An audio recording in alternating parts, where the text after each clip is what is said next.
Frédéric Ancel, vous êtes docteur en géopolitique habilité à diriger des recherches, maître de conférences à Sciences Po Paris. On vous doit notamment une géopolitique de Jérusalem aux éditions Flammarion. Le mot Jérusalem ou bien Al-Quds, que signifie-t-il? D'abord, il signifie l'instrumentalisation du religieux au profit du politique. Parce qu'au fond, si de très nombreux croyants juifs, chrétiens et musulmans, donc dans les trois monothéismes, se passionnent pour Jérusalem, nous avons au sein de ces mêmes monothéismes beaucoup de gens qui militent au sens où Jérusalem, par la charge sentimentale, religieuse, spirituelle qu'incarne la ville, eh bien, vont en profiter pour avancer leurs pions sur des échiquiers politiques et dans des agendas qui ne sont pas que spirituels. Alors ça, je vous dirais que c'est quelque chose de très ancien, de sempiternel déjà, mais qu'on voit toujours à l'œuvre dans les conflits contemporains au Proche-Orient. Jérusalem, c'est une petite ville, 125 km², et c'est une ville plus petite encore si on considère la vieille ville de Jérusalem, Frédéric Ancel, qui est bien souvent ce qu'on en appelle outrageusement Jérusalem. Oui, alors on retrouve d'abord Jérusalem dans la Bible, donc dans l'Ancien ou le Premier Testament, et la ville du roi David qui l'a conquise contre les Jébuséens, contre les Jébusites si vous préférez, les Cananéens quoi. C'est une toute petite cité qui se trouve à quelques centaines de mètres de l'actuelle ville, qui se trouve elle maintenant sur un plateau, mais qui était assise sur les flancs de la colline de Sion. Et à partir du début du XVIe siècle, lorsque les Ottomans non seulement se sont emparés de Jérusalem, mais l'ont fortifiée, d'où les remparts de Soliman le Magnifique qu'on retrouve encore aujourd'hui, eh bien, nous n'avons que quelques hectares, effectivement. Jérusalem, c'est un petit village, et de 1517 jusqu'à 1917, c'est-à-dire la chute militaire des Ottomans face aux troupes britanniques pendant la Première Guerre mondiale, eh bien, Jérusalem, effectivement, non seulement c'est une toute petite ville, c'est un petit village, mais il n'est même pas le siège d'un sultanat et encore moins du califat. Il faut bien comprendre que pendant 5 siècles d'Empire ottoman, mais auparavant aussi, après les croisades, Jérusalem, fondamentalement, est un village relativement oublié. 4 quartiers dans la vieille ville, un quartier musulman, un quartier arménien, un quartier chrétien et enfin un quartier juif.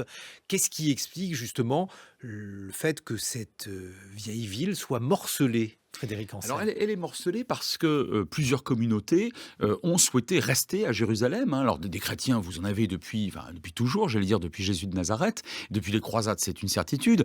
Les juifs depuis plus longtemps encore. Les musulmans à partir du 7e siècle, bien évidemment.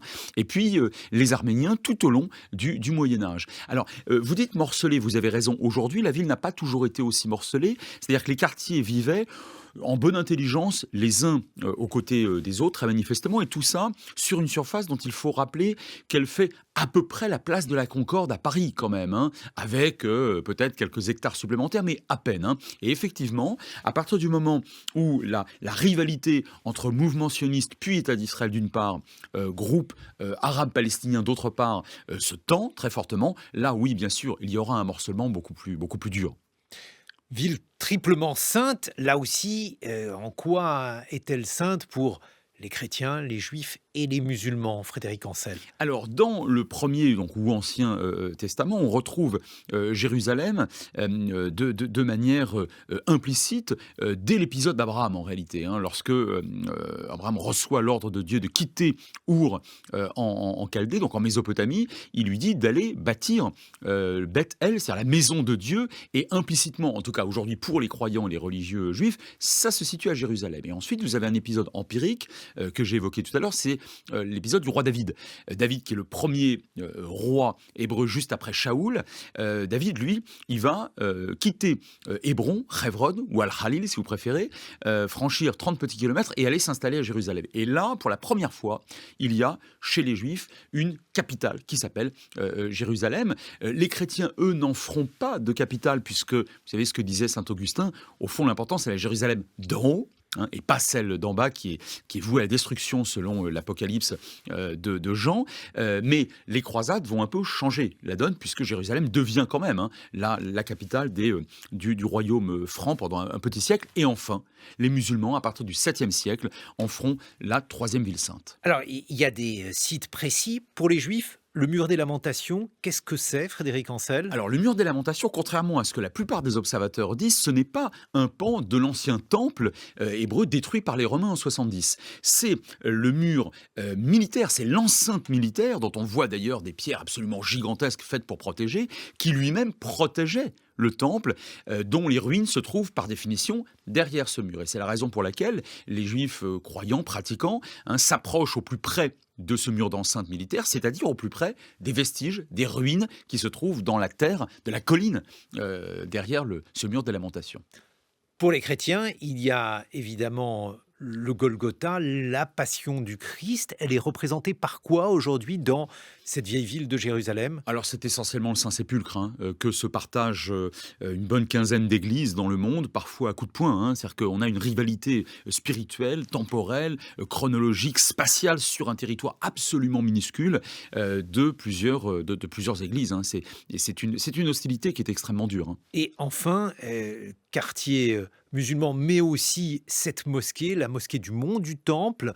En quoi est-elle si particulière, Frédéric Alors Ancel? attention, d'abord, il y en a deux. Et là aussi, contrairement à l'idée reçue, la mosquée dite d'Omar, donc ce qu'on appelle le dôme du rocher, en réalité doré, doré d'ailleurs par les Jordaniens lorsqu'ils possédaient Jérusalem entre 48 et 67, n'est que la protection de la pierre de fondation, qu'on peut voir d'ailleurs, avec laquelle, dans la liturgie musulmane, Dieu aurait créé l'intégralité de l'univers. Mais en réalité, ce qui fonde matériellement la sacralité de Jérusalem dans l'islam, c'est l'autre mosquée, la mosquée dite d'Al-Aqsa, parce que Al-Aqsa, qui signifie la lointaine en arabe, on la retrouve dans le Coran. Et dans le Coran, Jérusalem n'est pas explicitement dite comme telle, mais en revanche, on parle d'Al-Aqsa, la lointaine. Et donc, les empires musulmans ont décidé que c'était Jérusalem. Et par conséquent, à partir du moment où Soliman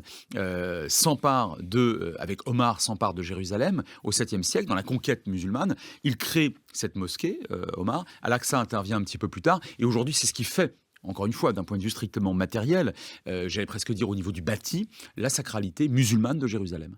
Ce qui signifie finalement que pour les musulmans, pour certains musulmans, eh bien cette portion-là, la totalité de Jérusalem devrait redevenir une terre musulmane.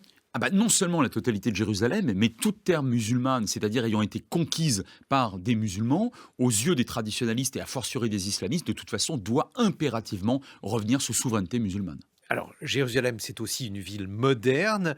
Quelles en sont ses spécificités, Frédéric Ancel? Alors, d'un petit village, on est passé à une ville beaucoup plus importante. Lorsque, au cours de la guerre de 1967, troisième guerre israélo-arabe, dite guerre des 6 jours, les Israéliens annexent la partie orientale de Jérusalem, puisque la partie occidentale, ils l'avaient déjà.